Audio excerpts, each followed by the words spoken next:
Good afternoon, everybody. This is Daily Common Core Review 7-2, homework help for Wednesday. And we're going to get started with question number 1. Use mental math to find each quotient. We're dividing by 1,000 and 100 for question number 1 and 2, and we just learned how to do that on Tuesday. So remember that when you're dividing with 100 or with 10 or with 1,000, when you're dividing decimals, you can just move your decimal to the left however many zeros there are. So I see 3 zeros, so I move my decimal over 1, 2, 3 places. And since there's nothing right here, we need to use a 0 to hold our place.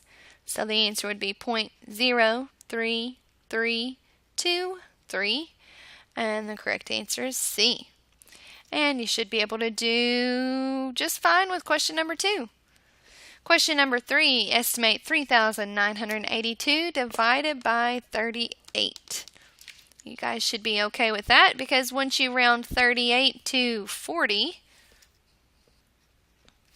and round this number right here, then you'll see you'll be able to find your answer. Question number 4. What's the first step in finding 492 divided by 50? Well, the first step in finding that would be to do, 492 divided by 50. Does 50 go into 4? Does 50 go into 49? 50 go into 492. Yep, it's going to go into 492. So this is very similar to what we were working on in topic 5 with division. So remember what I told you guys, instead of just throwing out some answers like 50 goes into 492 500 times. Okay, well that's not going to be right. So let's use some compatible numbers.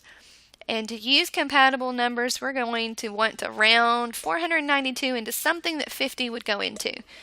So what is 492 round to that 50 would go into? Well, that would be 500. And so then you'd cross out your zeros, and 5 goes into 50 10 times, right? So you could assume 50 goes into 492 10 times. So your first step is going to be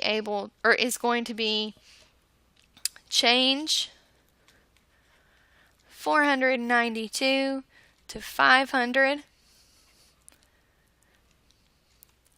a number compatible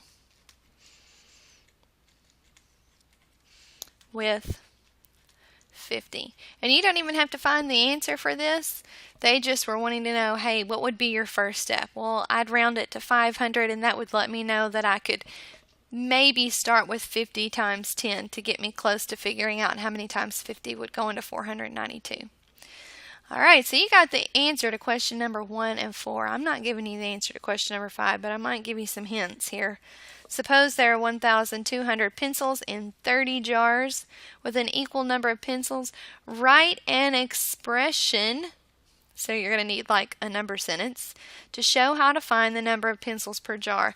And I also want you to put the answers, or the answer, there's only one. Got 1,200 pencils, and you're going to put them into groups with 30 in each jar. So you guys should know what to do from here. All right, good luck completing the rest of your homework. Please make sure you get it done. Make sure your name's on it, and we'll go over it tomorrow.